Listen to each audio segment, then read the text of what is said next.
Very much. The read on all of this and where it goes with John Gihon, of course, a former ICE senior attorney. Democrats have already said this is dead on arrival. So the impasse looks like it will continue, right?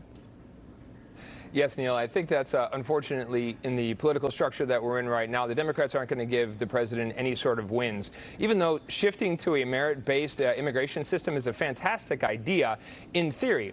I think the Democrats could get on board if what you did was add merit-based visas to the existing family and humanitarian visas that we have now. But what I've seen for the president's plan is he's going to take away huge categories of family-based immigration and replace those with merit-based, and that's where the Democrats disagree. I'm sure they'll be able to find some sort of middle ground after 2020 elections that they can all come together and modernize our immigration system, which badly needs it so we can compete with the world.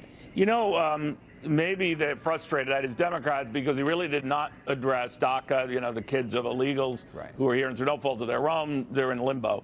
And that had he taken that on, there might be more openness on these other issues. What do you make of that?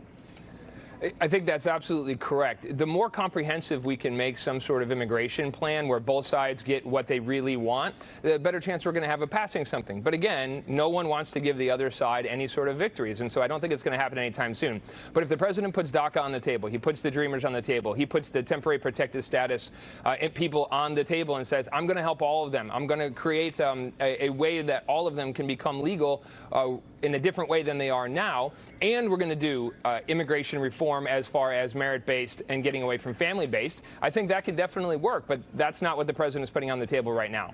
Are you surprised the president isn't polling well on this subject? For good or ill, you could say he was leading the charge to address the crisis at the border. There is indeed a crisis at the border. Jay Johnson, with whom I talked yesterday, Barack Obama's Homeland Security Secretary, has told me a number of times there is a crisis there, but he's not benefiting.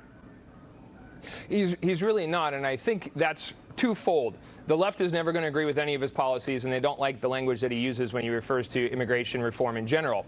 And the right doesn't think he's doing enough. He's not stopping the crisis at the southern border. He's not building a wall. He's not accomplishing the goals that he has promised to the right. And so he's somewhere in the middle, and both sides are angry at him, and that's why he's not polling as well like he is on the economy, where he is accomplishing many great things. All right, now the improving economy could compound his problems with immigration, right? Because the better we look, the more people want to come here. 2 months in a row of 100,000 plus migrants trying to get in here, right? Yes, that has a lot to do with it. We have many pull factors like jobs and a thriving economy, but you know we have a lot of push factors from the Central American countries, Northern Triangle countries, that people are fleeing from there because there is no opportunity, there is crime, there is no security, there is no safety. And so we have to address all these issues if we want to solve what's going on at the southern border. You're exactly right, John. John Gihon, thank you very much. Good seeing you again. Thank you, Neil.